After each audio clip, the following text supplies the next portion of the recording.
hoy es un día, pues este fin de semana, es el fin de semana de la Santísima Trinidad. Me parece importante que nos detengamos un poquito antes de empezar con el tema de Amor y Leticia. Con tu permiso, Michelle, yo quiero referirme un poco a la fiesta que celebramos mañana. Es la primera gran fiesta, diríamos, que se celebra en la Iglesia ya después de la venida del Espíritu Santo, de Pentecostés. O sea, la ascensión del Señor, después Pentecostés, baja el Espíritu Santo y consolida la presencia del Hijo en la vida de la Iglesia y la relación directísima con el Padre, la revelación de la Santísima Trinidad. Ustedes recuerdan que los 2000 años más o menos desde Abraham hasta Cristo hay un proceso de Yahvé, de Dios, de mostrar al pueblo que hay un solo Dios, que no hay varios dioses, que hay un solo Dios, porque todo fue una historia de esfuerzos y de lucha contra la idolatría. Abraham era idólatra. Abraham y su familia adoraban muchos dioses, el dios de la Biblia, el dios del ganado, el dios del sol, el dios de las lluvias, etc. Hallaban muchos dioses. En la familia de Abraham incluso se dice que traficaba honestamente, haciendo figuritas de los dioses diversos que existían. O sea que Abraham nació, se crió en un mundo totalmente, hemos referido a muchos dioses idolátricos. Con Moisés ya el Señor afirma claramente que no hay sino un solo Dios. Para Abraham seguía habiendo muchos dioses, pero el Dios que le hablaba era el Dios especial, el Dios de Abraham, y el Dios de Jacob, y el Dios de Isaac. Era el Dios personal, diríamos, entre muchos dioses. Pero con Moisés ya Dios revela que no, que hay un solo Dios, un solo Señor, y que es el Dios de Jacob, de Isaac. Es el único, etc. Y todo el pueblo de Israel, la historia de la lucha contra las naciones vecinas idolátricas. En todo el Antiguo Testamento está lleno de combates contra países idólatras y de contactos, etc. Al comenzar la vida de Cristo, el primer contacto, diríamos ya, de la vida pública del Señor, ya aparece algo muy distinto, ¿no? O sea, sabemos en la vida oculta, la revelación a María, que el ángel habla de un Padre y de un Hijo y de un Espíritu Santo. O sea, que ella recibe la revelación de la Trinidad. Un Padre que confía, hay un Hijo que va a ser de ella y un Espíritu Santo que va a obrar en ella esa acción. Jesucristo, después ya cuando empieza su predicación, cuando va a empezar su predicación, precedida por Juan Bautista, nos acordamos siempre que Jesús entra en el Jordán para bautizarse y los evangelistas todos nos hablan de que se oyó una voz que decía: este es mi Hijo, en quien me complazco, escuchadlo. Y que apareció el Espíritu Santo como en forma de paloma. No dice que apareció una paloma, no, o sea, que apareció el Espíritu Santo como en forma de paloma. O sea, ya se manifestaron claramente las tres personas. Aparece un Padre que habla de su Hijo, que está allí presente, Cristo.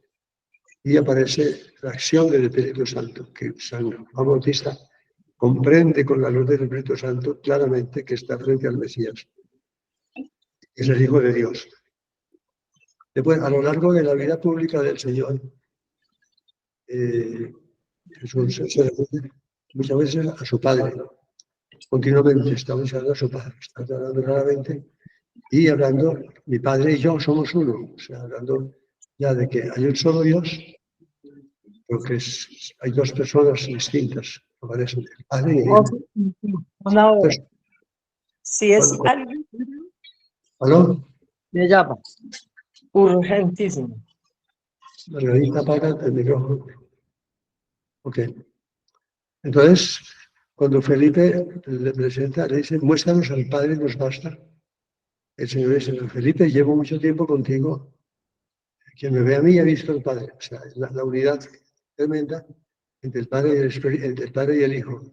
A lo largo de los 3 años de vida pública, pues, digamos que aparece con mucha evidencia la relación del Padre e Hijo, que son dos personas distintas, claramente. El Hijo habla del Padre, el Hijo obedece al Padre, el Padre indica al Hijo su voluntad, realmente para la pasión y muerte. O sea, está muy claro que son dos personas, porque hay una identidad total y absoluta. Identidad quiere decir que son la misma persona, eso significa identidad, que son la misma persona. No, perdón, que son el mismo Dios, la misma esencia divina, diríamos, está en el Padre que en el Hijo, la misma esencia divina. Todo Dios, con todo su poder, su divinidad, está en Cristo.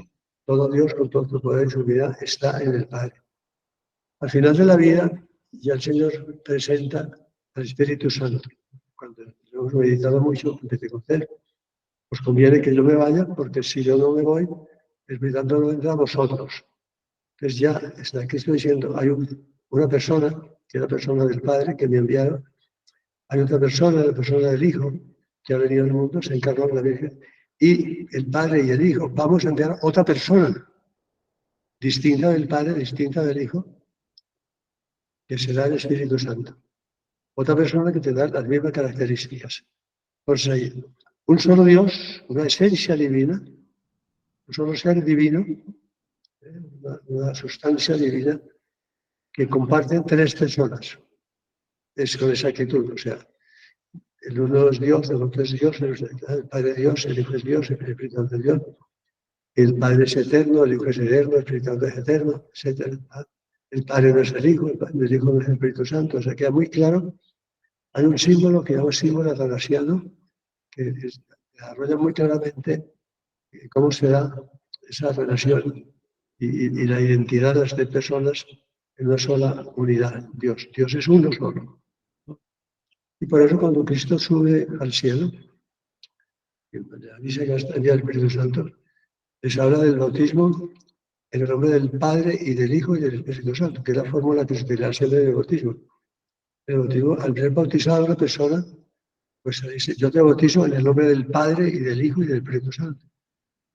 En las oraciones que rezamos siempre decimos en el nombre del Padre y del Hijo y del Espíritu Santo. O sea, que hay una permanente relación nuestra con la Santísima Trinidad. Es el fin de nuestra vida, diríamos. Dios como una familia, que Dios no es un ser aislado, solo, solitario, sino que siendo un ser único, sin embargo, tiene una paternidad, ejerce una paternidad. Hay como consiguiente una filiación, y hay la característica propia de la familia, que es el amor, que es el Espíritu Santo. El Padre, el Hijo y el Espíritu Santo, ¿no? O sea, paternidad y filiación, relación entre el Padre y el Hijo de amor, que es el Espíritu Santo, y constituyen la esencia de la Santísima Trinidad. Entenderlo no es fácil, como es natural, que es comprender un poquitico cómo serán esa divinidad única entre personas distintas.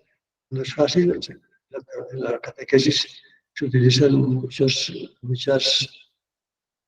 como analogías, la hoja de trébol de 3 hojas, etc. El ángulo, el triángulo equilátero de los 3 lados iguales, etc. Como el triángulo equilátero tiene 3 ángulos y los triángulos son una misma esencia del triángulo, etc. O sea, pero son explicaciones que son difíciles de entender y que tenemos que aceptar por fe, digamos, tratar de entender. Hay una anécdota muy conocida de San Agustín.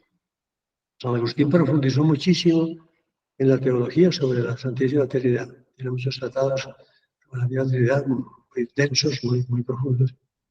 Y nos muestran a San Agustín en la playa, cavilando sobre cómo puede ser que un Dios tenga 3 personas, que cada persona sea Dios verdadero y que no sean 3 dioses. cabeza profundamente, dándole vueltas, pensando a ver cómo logra entender aquello. Y de pronto ve San Agustín a un niño que ha abierto un hueco en la arena y tiene un balde con agua y que va se acerca al agua, al mar, llena el balde y lo vierte en el hueco que ha hecho.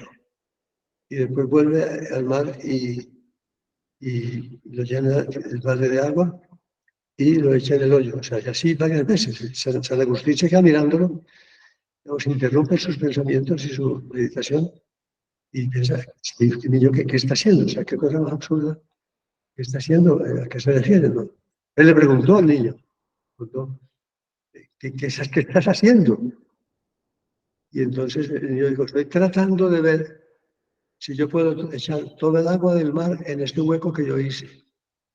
San Agustín dice que se le iluminó, o sea, que fue una revelación de Dios que le dijo, tú pretendes en tu cabeza que quepa plenamente, totalmente la divinidad. O sea, es imposible.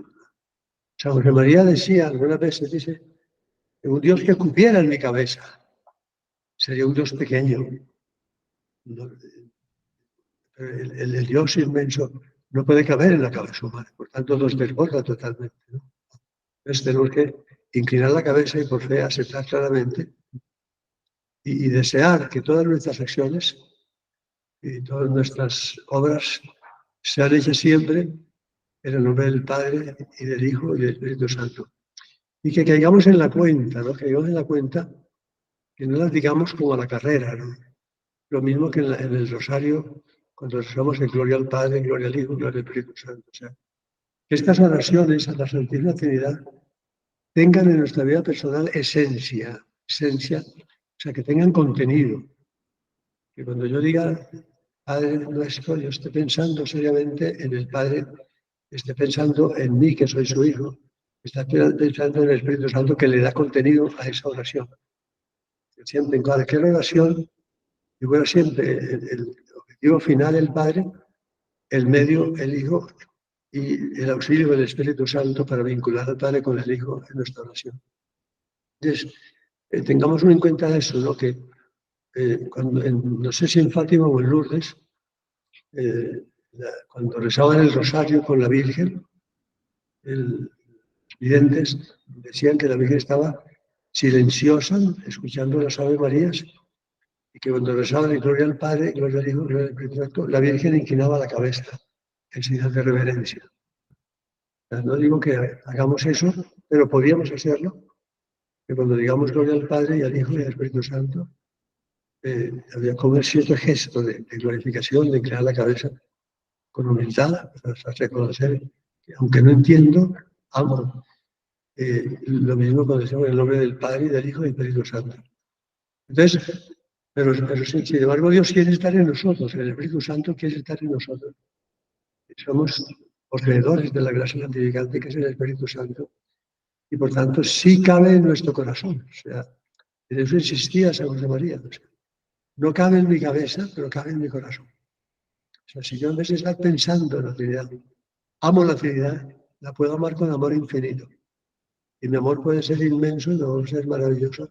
Y puede colmar mi vida, puede llenarme de felicidad, llenarme de paz, llenarme de alegría, llenarme de consuelo. Porque hablar de y mencionar la Santísima Trinidad es mencionar la casa nuestra en el cielo. En la casa de mi Padre hay muchas moradas, dijo el Señor antes de irse. Yo me voy a prepararos un lugar. Por tanto, cuando hablamos del nombre del Padre y del Espíritu Santo, decimos, estamos hablando de nuestra casa del cielo, donde Cristo subió a prepararnos un lugar para tenernos. O sea, pensar con grandeza, ¿no? Y con Dios gloria. Y pensar que es muy serio, ¿no? Cuando uno dice el nombre de, cuando una persona viene diplomática, vengo en nombre de mi país, soy diplomático, un embajador, en nombre de mi país. O cuando viene alguien a hablarnos, vengo en nombre de fulano de tal, que me ha enviado para que...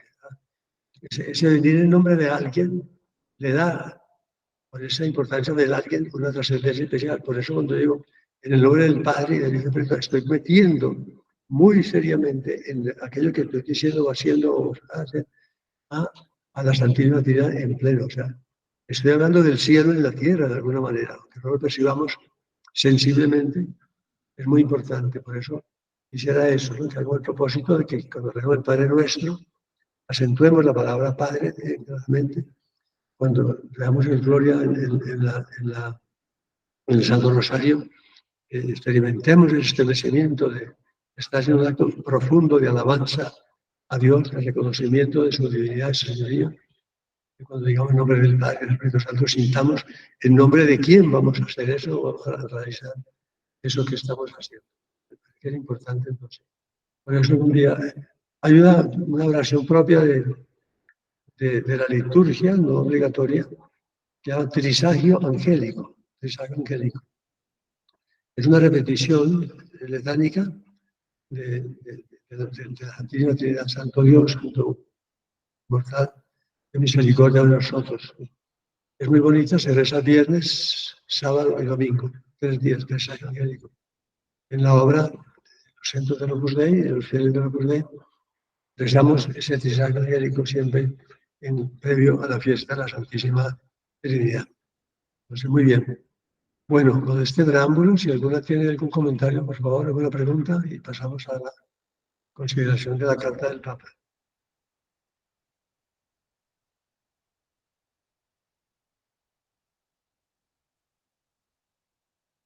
Saludo a Loreta, que no la había visto. A Betty. Bueno, ¿nadie? Michelle, empieza la oración entonces. Claro que sí, Padre. En el nombre del Padre, del Hijo, del Espíritu Santo. Amén. Oh Espíritu Santo, amor del Padre y del Hijo, inspírame siempre lo que debo pensar, lo que debo decir, cómo debo decirlo, lo que debo callar, cómo debo actuar, lo que debo hacer para la gloria de Dios, bien de las almas y mi propia santificación. Ven Espíritu Santo, dame agudeza para entender, capacidad para retener, método y facultad para aprender, sutileza para interpretar, gracia y eficacia para hablar. Dame acierto al empezar, dirección al progresar y perfección al acabar. Amén.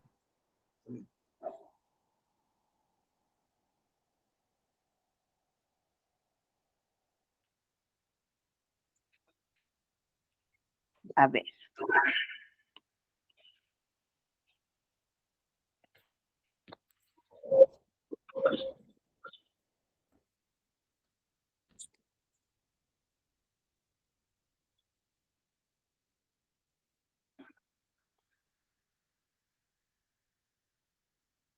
Oh Espíritu Santo, llena los corazones de tus fieles, enciende en ellos el fuego de tu amor. Envía, Señor, tu Espíritu y serán creadas todas las cosas y renovarás la faz de la tierra por siempre. Amén. Bueno, Padre, quedamos en este capítulo, empezando espiritualidad matrimonial y familiar. Terminamos el otro, sí. Si no me equivoco. Sí, era el 311, la última vez que vi el... A ver, de todas maneras, voy a revisarlo, a ver si apunté sobre la oración. Y el último, Amor y Leticia, fue este. Voy a revisar un momentico el video para confirmar que no estoy... Sí, lo hicimos desde el último que se grabó se hizo desde Santa Marta. Y si terminamos en el 311, 312. Ese fue. Sí, Padre. 311, 312. Okay. Perfecto, bueno, ya Sí, que nos fue dejaron muchas enseñanzas muy claras, pues, que no esta. vamos a olvidar, ¿no? La misericordia de Dios, la misericordia de la Iglesia, la comprensión, la incorporación de los que están en matrimonios irregulares a la vida de la Iglesia, la ayuda positiva para ayudándoles a salir. Yo creo que ese capítulo octavo nos deja muchas lecciones de comprensión, de hacer siempre que la doctrina moral de la Iglesia no sea algo pesado y gravoso, que no sea un peso sobre los hombros de las personas, que el pecado no aleje de Dios, sino que acerque a Dios, etcétera, ¿no? Son lecciones muy bellas del Papa, de lo que es la firmeza en la doctrina, la firmeza en los criterios morales, pero la gran amplitud, la gran elasticidad en la consideración de la aplicación de la doctrina católica a cada persona singular. Mirar más de cerca a cada persona singular y resolver los conflictos morales que existan, no a base de catecismo y puntos doctrinales fijos, y si estés con lo que estás en pecado, sino mirar esa doctrina, cómo se puede aplicar a las circunstancias concretas de las personas particulares que están viviendo una vida de esfuerzo por la gracia de Dios, por el amor de Dios. Y que nadie se sienta rechazado por Dios. Y que por tanto la Iglesia tampoco nunca rechace a nadie. Y que tampoco nosotros, en cuestiones de moral o de regularidad, etcétera, del matrimonio, rechacemos a nadie y juzguemos a nadie y miramos a nadie como si fuéramos mejores que los demás, etcétera. Son lecciones muy bellas que yo quisiera que no olvidáramos, por favor. Este tema es muy lindo, el capítulo 9, muy natural, y nos vamos a identificar mucho con él seguramente. Es así que eres Michelle. Claro que sí, padre. Espiritualidad matrimonial y familiar. La caridad adquiere matices diferentes según el estado de vida al cual cada uno haya sido llamado. Hace ya varias décadas, cuando el Concilio Vaticano II se refería al apostolado de los laicos, destacaba la espiritualidad que brota de la vida familiar. Decía que la espiritualidad de los laicos debe asumir características peculiares por razón del estado del matrimonio y de la familia, y que las preocupaciones familiares no deben ser algo ajeno a su estilo de vida espiritual. Entonces, vale la pena que nos detengamos brevemente a describir algunas notas fundamentales de esta espiritualidad específica que se desarrolla en el dinamismo de las relaciones de la vida familiar. Bien, es muy importante esta alusión al Concilio Vaticano II. Porque el Concilio Vaticano II produjo con respecto a la espiritualidad una especie de cambio copernicano. Alguna vez hemos hablado de lo que quiere decir cambio copernicano. Si me permito recordarlo porque es importante para empezar este capítulo 9. O sea, Copérnico, Galileo después, que fue como el que difundió las ideas de Copérnico, que es un problema muy grande que conocemos. Copérnico descubrió, y después Galileo lo difundió, y después se demostró que era verdad después de mucho tiempo, descubrió que la doctrina que la Iglesia y la ciencia hasta ese momento había difundido era que el Sol giraba alrededor de la Iglesia, de la Tierra. Y casi tal como lo vemos nosotros físicamente, que como va tomando correcciones diferentes a lo largo del día y del año, que el Sol se movía, la Iglesia estaba estática, quieta, y el Sol giraba alrededor de la Tierra. Copérnico mostró, después intuyó, y después se demostró, era exactamente lo contrario, que el Sol no gira alrededor de la Iglesia, sino que la Iglesia no gira alrededor de la Tierra, sino que la gira alrededor del Sol. Cambio copernicano, es un cambio absolutamente por lo contrario, ¿no?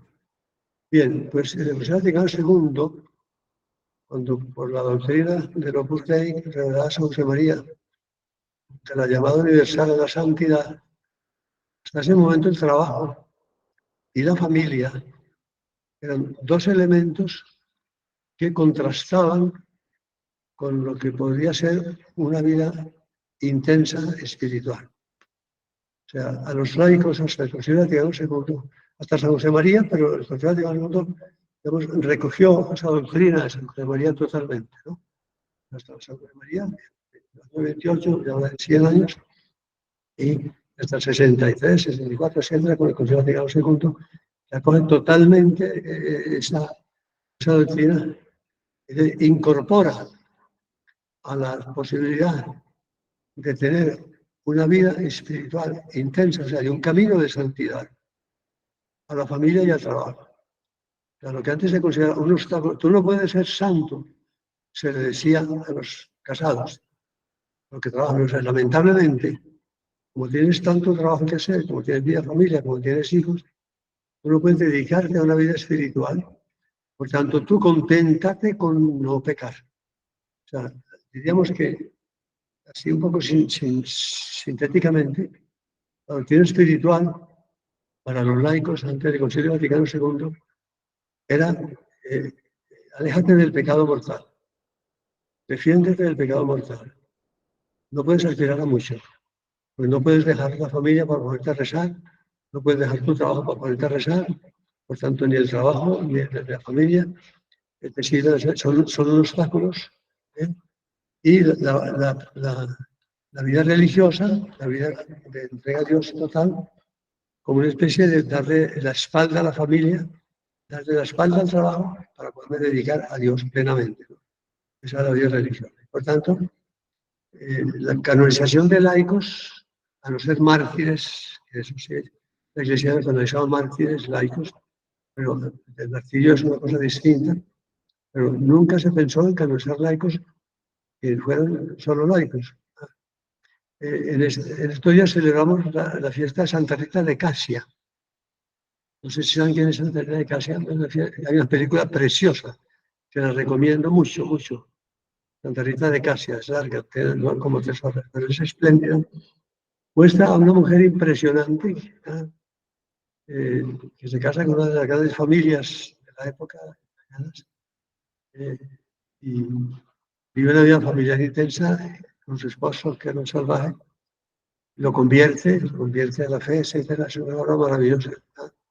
Después muere su esposo, después ella se enloquece un poquito, después se va a la vida religiosa, ¿no? Pero, digamos, la tía de Casia está canonizada como religiosa, pero me pidió lo que fue maravilloso de ella fue la vida matrimonial que vivió. Pero eso no se reconocía, ¿no? Eso no, era imposible. El Concilio Vaticano II pues, acogió la doctrina de la llamada Universidad de la Santidad de San José María, y entonces hablan entonces ya de que el trabajo y la familia, en este caso la familia, no solamente no constituyen un obstáculo para la espiritualidad, para la vida espiritual, para la santidad personal, sino que son un campo precioso de santidad. Por tanto, vuelve a leer, por favor, Michel, lo que dice, ¿no? ¿Qué dice Michel? Los espirituales laicos siguen. Debe asumir, Michel. Sí, ¿aló? Léete otra vez la cita. Sí, claro que sí, padre. Decía ¿La leo completo? ¿Salió completo todo? desde la final de la segunda línea. Ok, perfecto. Decía que la espiritualidad de los laicos debe asumir características peculiares por razón del estado del matrimonio y de familia, y que las preocupaciones familiares no deben ser algo ajeno a su estilo de vida espiritual. Entonces, Okay. Es muy importante, o sea que dos frases importantes. En los laicos, la espiritual asume características peculiares, o sea, pero es espiritualidad verdadera, porque se habla de espiritualidad religiosa, según jesuitas, franciscanos, de todas las comunidades religiosas, en espiritualidades distintas. Los laicos tienen su propia espiritualidad, no es la espiritualidad del sacerdote, por ejemplo. Un laico que se clericalice, que quiera vivir como un sacerdote, no le va. O sea, su vida, tampoco la vida religiosa le sirve a una familia. O sea, las cosas que en una vida religiosa se viven sería anormal y anacrónico que en la vida de una familia se vivieran. El modo de rezar. En la iglesia pues está el Santísimo, hay imágenes por todas partes, etc. La casa no puede llenar de imágenes por todas partes, claramente. O sea que las oraciones no se pueden hacer oraciones largas en la casa que impidan la normalidad de la vida matrimonial, de la tertulia, etc. O sea, es una espiritualidad peculiar, la del sacerdote secular, es una espiritualidad peculiar, la del sacerdote religioso. Es la espiritualidad peculiar, la de monjas de vida contemplativa, la espiritualidad peculiar, la monjas de vida activa. O sea, cada estado tiene su propia espiritualidad. Hasta el Concilio Vaticano II no se hablaba de una espiritualidad familiar ni de trabajo. es lo que el Papa buscaba. O sea, por tanto, lo que sea ajeno a la vida familiar, a la normalidad de familia, no cabe en la vida de los esposos. Okay. Eso es lo que vamos a ver. Sigue adelante entonces, por favor. Espiritualidad de la comunión sobrenatural. Siempre hemos hablado de la inhabitación divina en el corazón de la persona que vive en gracia. Hoy podemos decir también que la Trinidad está presente en el templo de la comunión matrimonial. Así como habita en las alabanzas de su pueblo, vive íntimamente en el amor conyugal que le da gloria. Es muy bonito, acabo de hablar antes de la Santísima Trinidad. Mira cómo sale tan rápidamente el tema de la Santísima Trinidad, la presencia de la Santísima Trinidad. Y fíjense la palabra que da el Papa, en el templo de la comunión matrimonial. O sea, fíjense ustedes, la familia de Dios, que es la Santísima Trinidad, que se refleja fundamentalmente en la familia de Nazaret, como es natural, Jesús, María y José, está presente en el templo de la comunión matrimonial. O sea, que la Iglesia tiene su templo y la familia es un templo. No por decir el templo de la Iglesia, es un templo. Un templo de la comunión matrimonial. La comunión matrimonial es la unión, serán los dos una sola carne y la unidad propia de la familia. Que son muchas personas, pero no son la familia, un solo hogar. Esa comunión matrimonial es un reflejo de la Santísima Trinidad. Cada familia, de alguna manera, refleja, cada hogar refleja lo que existe en el cielo, Padre, Hijo y Espíritu Santo.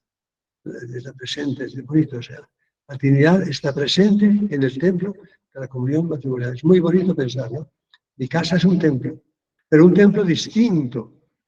No se llenó de cosas. Y vamos a querer que en cada casa esté el sagrario y Jesucristo. No está ahí, está en el corazón, está en el alma de todo. Habrá algunas imágenes de Jesucristo, de la Virgen, algún santo, pero sobriedad, pero obviamente de calor, de hogar, obviamente de familia, las cosas todas. Y cuando se llegue a una casa muy católica, no se vea en que está llena de imágenes y de altares por todos lados, sino que está llena de alegría, que está llena de paz, que está llena de generosidad, que está llena de acogida. O sea, que se nota que es católica, que la Trinidad está presente en esa casa, en la sonrisa de todos, en el cariño de todos, en la unidad de todos. O sea, la riqueza de la comunidad matrimonial como reflejo real de la presencia de la Santísima Trinidad en el corazón de la familia. Sigue, por favor. La presencia del Señor habita en la familia real y con... Real y concreto. Sí, no, que se me cayó el audífono, disculpe. La presencia del Señor habita en la familia real y concreta, con todos sus sufrimientos, luchas, alegrías e intentos cotidianos. Cuando se vive en familia, allí es difícil fingir y mentir. No podemos mostrar una máscara. Si el amor anima una autenticidad, el Señor reina allí con su gozo y su paz. La espiritualidad del amor familiar está hecha de miles de gestos reales y concretos. En esa variedad de dones y de encuentros que maduran la comunión, Dios tiene su morada. Esa entrega asocia a la vez lo humano y lo divino, porque está llena de amor de Dios.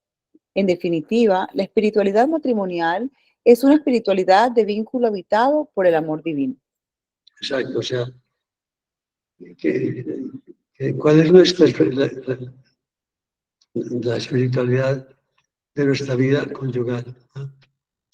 Es la esencia del valor del matrimonio, ¿no? O sea que el matrimonio como sacramento y como comunión de vida exclusiva y fiel tiene su propia manera de buscar a Dios, su propia manera de encontrar a Dios, su propia manera de sentir a Dios, siempre como esposos, siempre como hijos. O sea, y siempre mirando, importante, siempre mirando la imagen perfecta de la Trinidad en la tierra, que es la Trinidad, de la Trinidad del cielo, que es la Trinidad en la tierra, que es la Sagrada Familia. Y el Papa menciona aquí claramente, habla de gozo y de paz, habla de gestos reales y concretos, habla de dones y de encuentros donde Dios tiene su morada. O sea que en cada gesto familiar, en cada momento de familia, un rato de tertulia, una sobremesa, el dejar el celular fuera para atender más a las personas, etcétera, en el buen humor, en el espíritu de servicio, en el cariño de todos, aparece Dios continuamente. O sea, cada gesto de vida en familia podríamos decir, es un gesto litúrgico que hace una ofrenda a la Santísima Trinidad desde el seno del hogar, en las características propias de cada hogar y las características propias de cada persona que constituye esa familia, ese hogar. O sea, es la riqueza que está inscrita, no solamente cuando rezan. Cuando rezan es un momento óptimo de espiritualidad de la familia, cuando se reúnen para rezar, que es muy importante. Para tratar también ahora, nos haremos reunirse para rezar, pero que no es solo cuando rezamos, cuando vamos a pasear, cuando vamos a algún asunto, cuando estamos resolviendo un problema, cuando estamos reconciliándonos, cuando estamos ayudándonos unos a otros, etc. En cada uno de esos momentos palpita de verdad la presencia real, física, podríamos decir, con la gracia santificante de Dios nuestro Señor. Es muy bonito.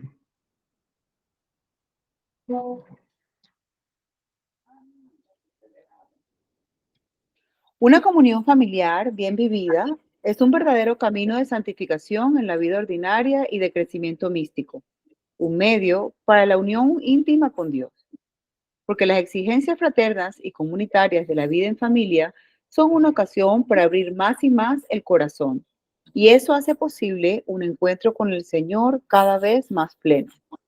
Dice la palabra de Dios que quien aborrece a su hermano está en las tinieblas, permanece en la muerte y no ha conocido a Dios.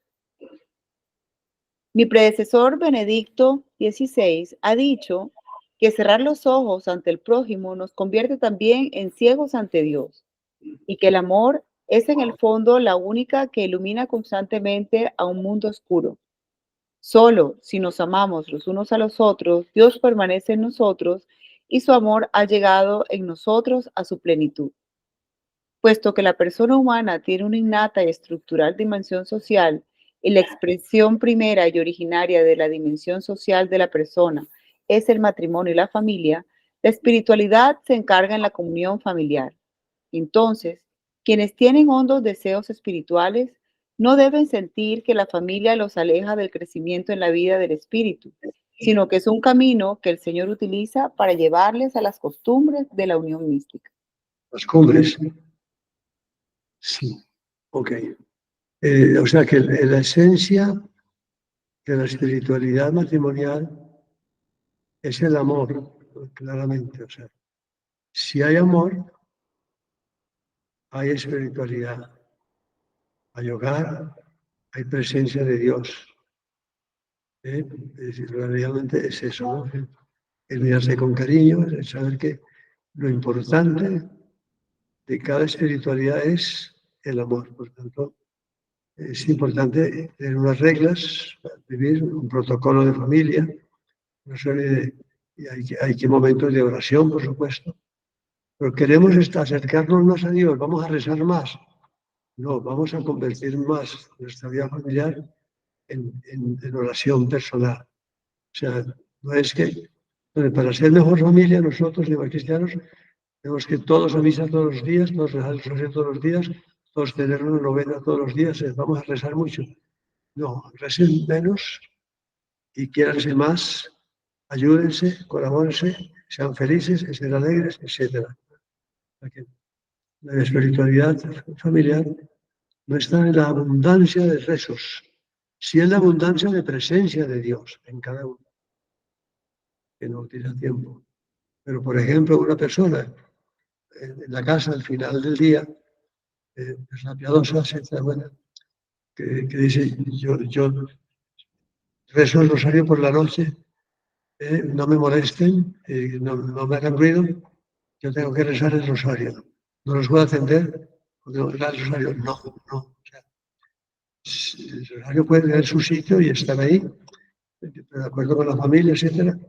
Pero si hay que interrumpir el rosario para atender a un hijo que nos reclama algo, o al marido, o a la mujer, hay que suspenderlo. O sea, siempre en la familia lo importante es la calidad del amor en la comunidad conyugal.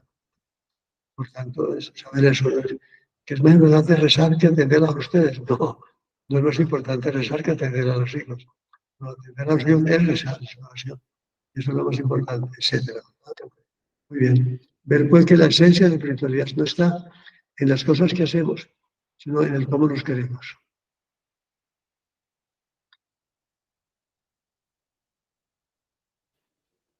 Padre, y a veces nosotros cometemos ese error y es donde llega ese comentario que dice luz en la calle, oscuridad en la casa. Que muchas veces afuera estamos siempre al servicio de todos, siempre viendo cómo oramos, cómo estamos al servicio de la iglesia, cómo estamos al servicio de las realidades o de las hermandades o lo que hacemos. Y cuando llegamos a la casa, acabamos con la casa. Hablo también en mi nombre porque yo también he cometido ese error. Llegamos a la casa, entonces los niños están corriendo y no, estoy cansada y llegué de la iglesia y tengo que hacer esto y hice lo otro y no tengo tiempo de nada, ¿no? Entonces, claro, ya yo con el tiempo he ido aprendiendo esto, ya lo he ido ya acomodando, poniendo las cosas en su sitio, pero eso es algo que habitualmente ocurre, incluso de las parroquias donde las personas creen que todos los días deben estar rezando a toda hora y dejan la casa abandonada y el esposo recogiendo a los niños, haciendo el mercado, haciendo todo lo que son nuestros deberes, que los debemos hacer con todo nuestro amor, pero eso es lo más real que usted ha podido explicar hoy, Padre, realmente. O sea, todo es muy real, pero esa es la realidad de nuestra vida. Y tú complementas muy bien haciendo una mención que yo no he hecho de la vida parroquial. La vida parroquial es muy interesante y es importante mantener un vínculo real con la vida parroquial, pero con gran sobriedad. Porque si una persona, por vínculo con la vida parroquial, que el párroco me nombró para esto, que la comunidad de parejas, que la comunidad de tal cosa, que esto, la otra, y todas las tardes, o 3 tardes a la semana, tengo que estar en la parroquia colaborando, que soy ministro de la Eucaristía y de esa cosa, y no está en la casa, es horriblemente equivocado. O sea, lo principal para un padre de familia es su hogar, sus hijos.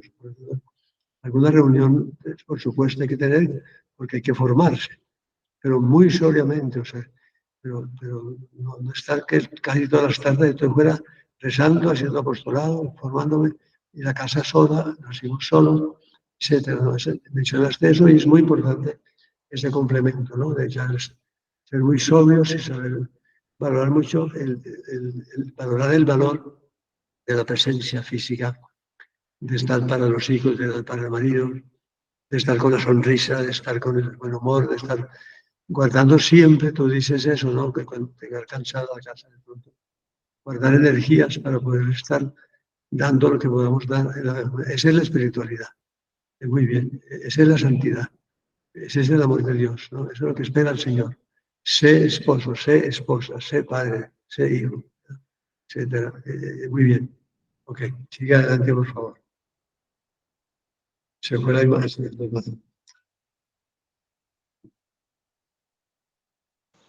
Bueno, padre, yo también quería decir algo que Perfecto.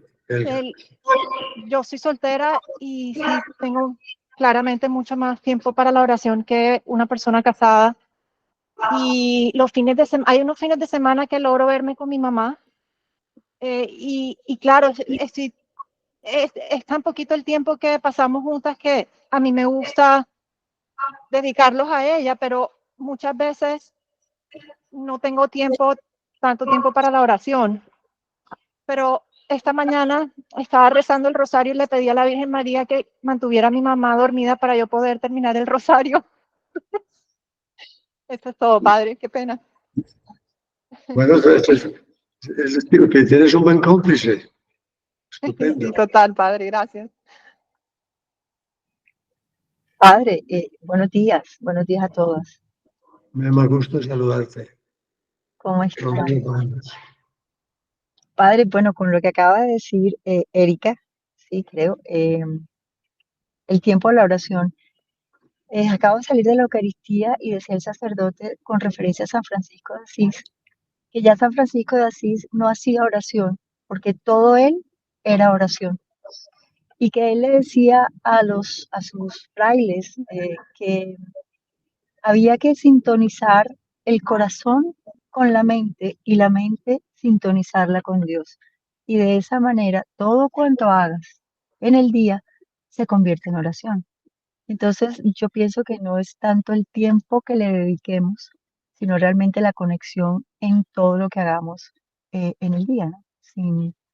Obviamente es importante el detenernos, por supuesto, pero que pues todo lo nuestro hable de la relación que tenemos y de esa manera todo lo que hagamos podrá convertirse en una oración. Allá tenemos que llegar por gracia de Dios, ¿no? Ese sería. Perfecto, Mema. O sea, sí, o sea, alimentarse, por supuesto, de la oración, con la oración misma, con la misa, etcétera. Alimentarse es tener como esa reserva en el corazón de la formación, en las liturgias recibimos, para ir convirtiendo cada circunstancia de la vida en un rato de oración. O sea que no hay que rezar mucho, sí, pero hay que orar siempre, diríamos, ¿no? O sea, no hay que rezar muchas oraciones o muchas plegarias, pero tener siempre en el corazón el amor al Señor, la alegría del amor, porque el amor y la alegría son dos virtudes que están totalmente connotándose de manera mutua. Amar y felicidad son la realidad. Esa felicidad del amor feliz que vivimos, es nuestra oración permanente, ¿no? Lo que tú dices. No se trata de añadir muchas cosas, pero sí se trata de estar siempre dispuestos a que nuestra vida, por el ofrecimiento que hacemos, de lo que hacemos, se convierta en una verdadera oración, silenciosa, maravillosa, que fue la oración de Jesucristo y de la Virgen, o sea, que María y San José, o sea, no estaban siempre hablando de cosas espirituales y sobrenaturales. Y cuando llegaban a casa se entregaban a leer salmos y pasaban las horas leyendo salmos y orando con los salmos y todo el día. No, estaban en las cosas normales y corrientes. Se alimentaban por momentos de los salmos, etcétera, por lo cual natural, por la sinagoga en su momento, pero era normal. Pero esa normalidad estaba llena de amor, que esa es la santidad del matrimonio y la santidad de María y de José. Bendita normalidad que está llena de amor de Dios. Lo que explica la vida de San José y de María es eso, ¿no? El olvido completo de sí mismo es dar en los detalles pequeños por amor y con amor de Dios, con una total naturalidad. Pero eso sí, la sonrisa en los labios, la paz en el corazón y el deseo de servir a todos. Muy bien, Mema, gracias.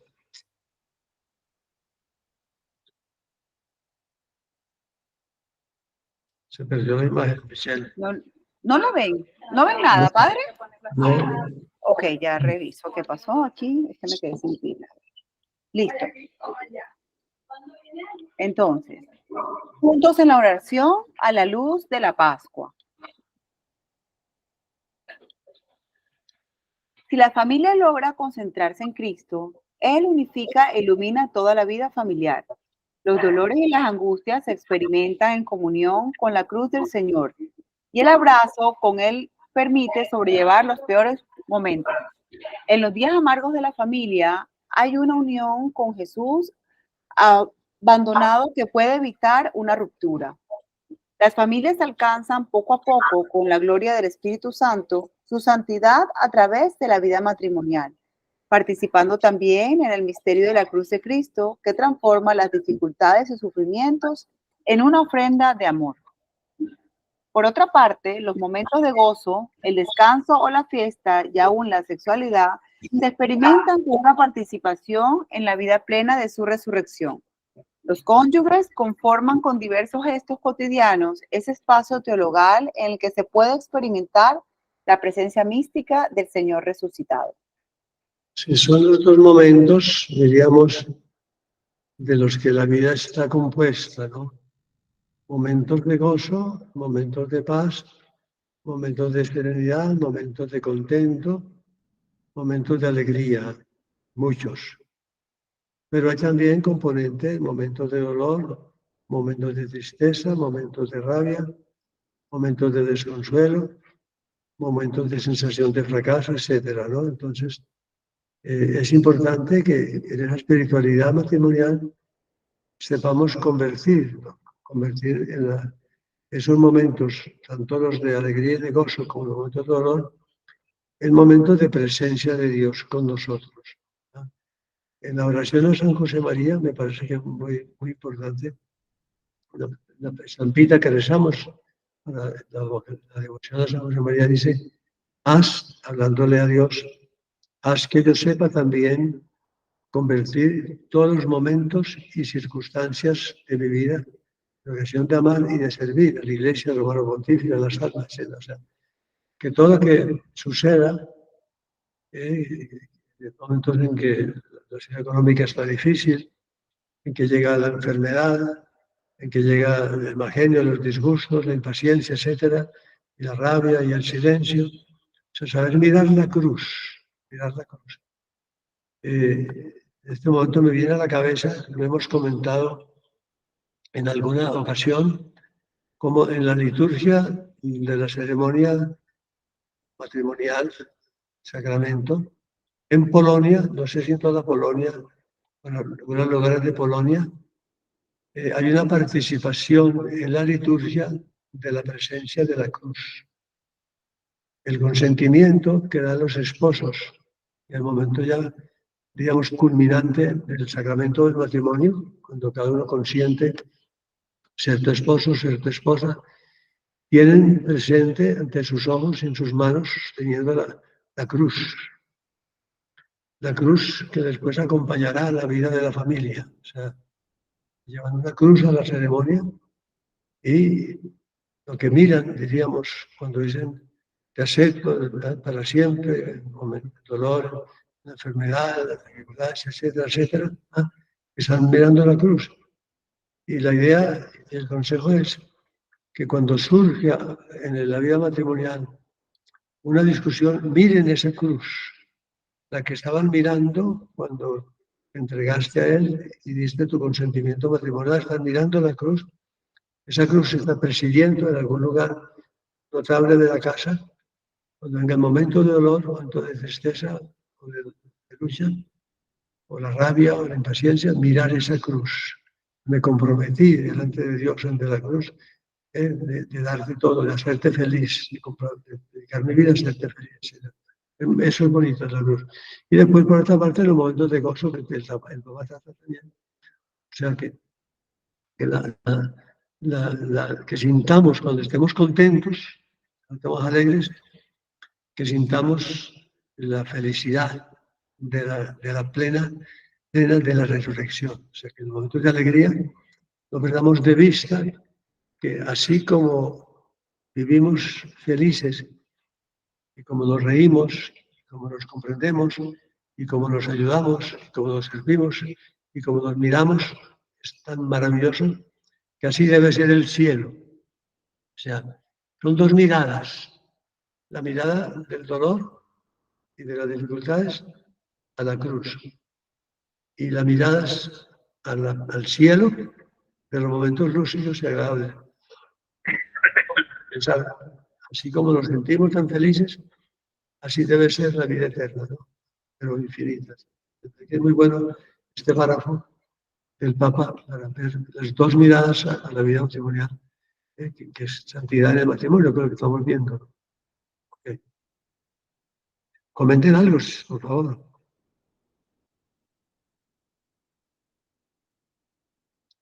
Bueno, sigamos entonces. Michelle.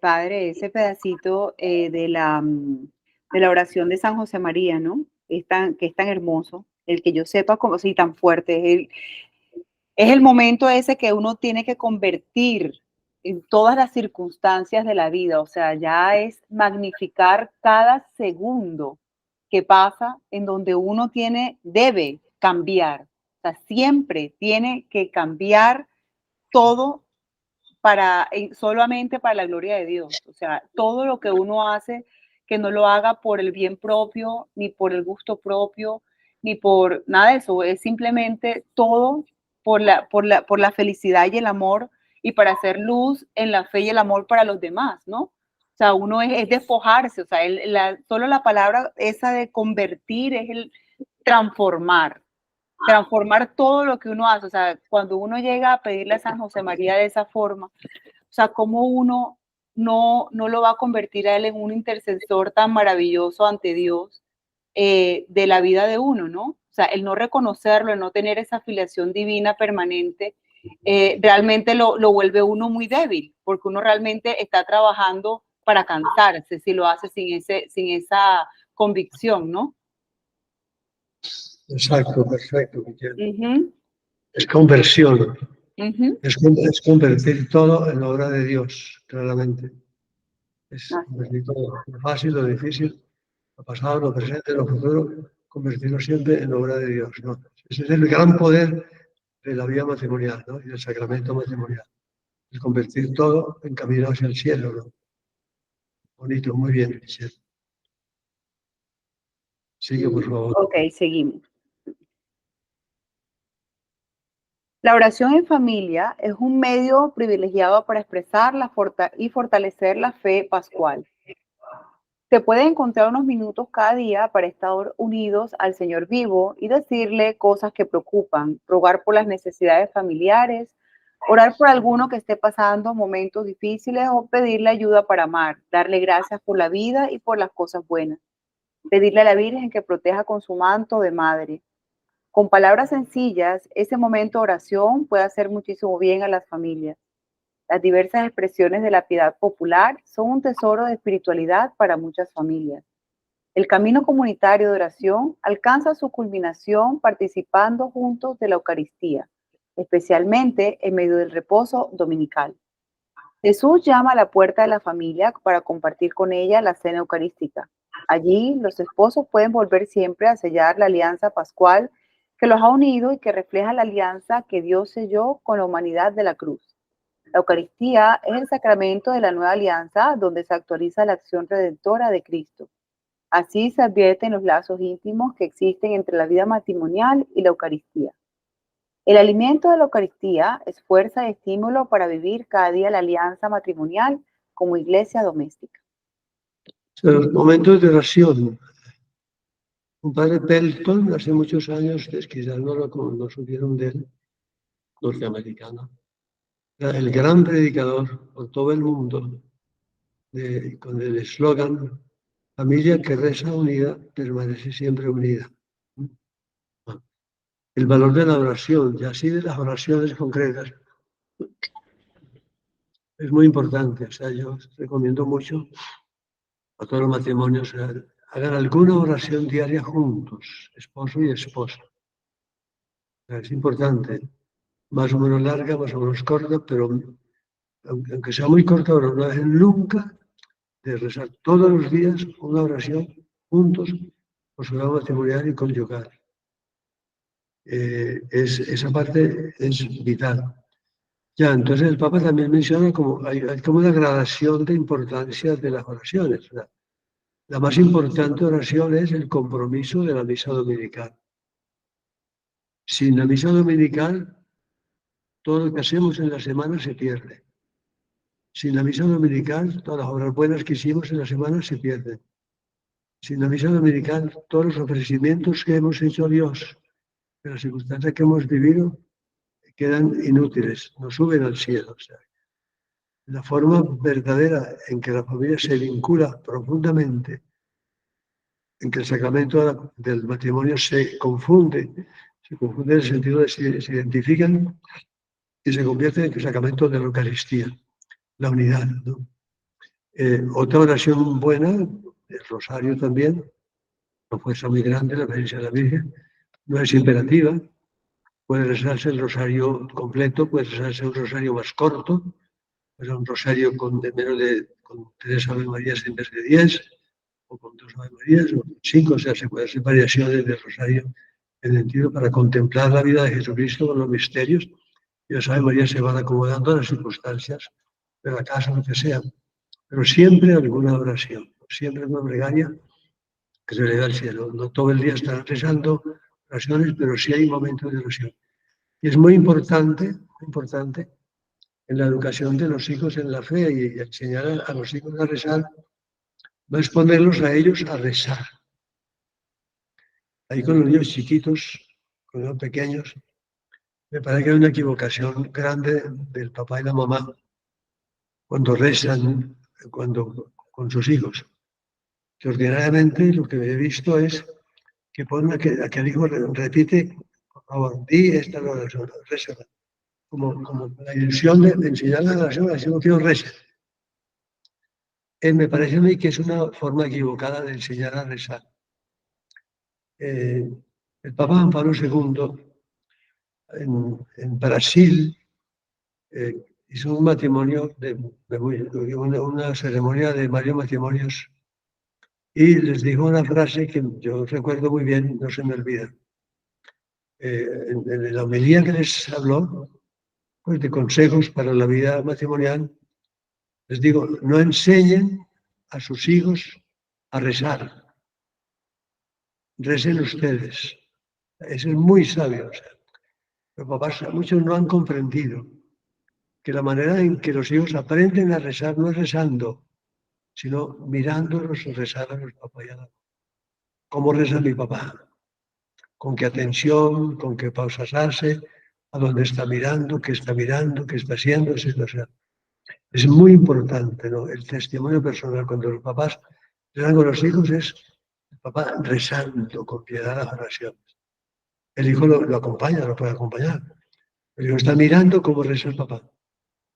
Si el papá mira una imagen o un cursillo mientras reza, el niño comprenderá que hay que dirigirse a Dios a través de la imagen y mirará la imagen. Cuando el hijo ve que el papá cierra los ojos, cuando está rezando, el niño comprenderá que el papá está recogido, rezado, orando. Cuando el papá pronuncia las oraciones completas bien, con serenidad, con paz, no la carrera, etc. Y ver al papá rezar es garantizar, está muy estudiado, que especialmente los hijos varones, está muy estudiado, cuando en la familia el papá reza de verdad. Los hijos tienen una imagen de la vida de oración que dura toda la vida. Cuando ven que la mamá reza, o está con los niños a rezar, psicológicamente se forman un criterio. Yo rezo porque soy niño, me lo dicen continuamente que rece, niño. Mi mamá reza porque es mamá y porque es mujer. Cuando llega la adolescencia o llega la juventud, el joven ya dirá, yo no soy niño ya, y yo no soy mamá, no soy mujer. Y se va perdiendo la vida de oración, la vida de fe. Entonces es importantísimo en las familias la presencia de la oración de los padres y especialmente para los niños varones, la oración de los hijos, también para la mujer, ¿no? Entonces, eso es importante. Bueno, ¿Sabe qué le quería decir sí. rápidamente? Que ¿cómo será ese ejemplo de influyente para los hijos? Que cuando uno va también a la iglesia, a mí me pasa, y yo tengo una muchacha que yo le veo tanta fe, tanta dedicación, sus ojos cerrados, ay, que yo digo, Dios mío, yo quisiera tener esa fe y ese amor que esa niña tiene, y trato de tenerlo. O sea que si ella está influyendo en mí, ¿cómo será uno a los hijos? Esa era la contribución. Pero Gracias. cuando tú, Betty, deseas tener esa fe y ese amor, es porque ya la tienes, claramente, gracias a Dios. O sea, ese desear ardientemente, amar como amas a esa niña que ves allá, ya tú estás amando así. Ya, pero yo creo que todavía necesita uno más y más y más. Pero sigamos ese camino que es buen camino. Okay. Gracias, Padre. Bueno, ¿algo más? Bueno, si no hay nada más, hagamos la oración entonces. Dios te salve María, llena eres de gracia. El Señor es contigo, bendita tú eres entre todas las mujeres, bendito es el fruto de tu vientre Jesús.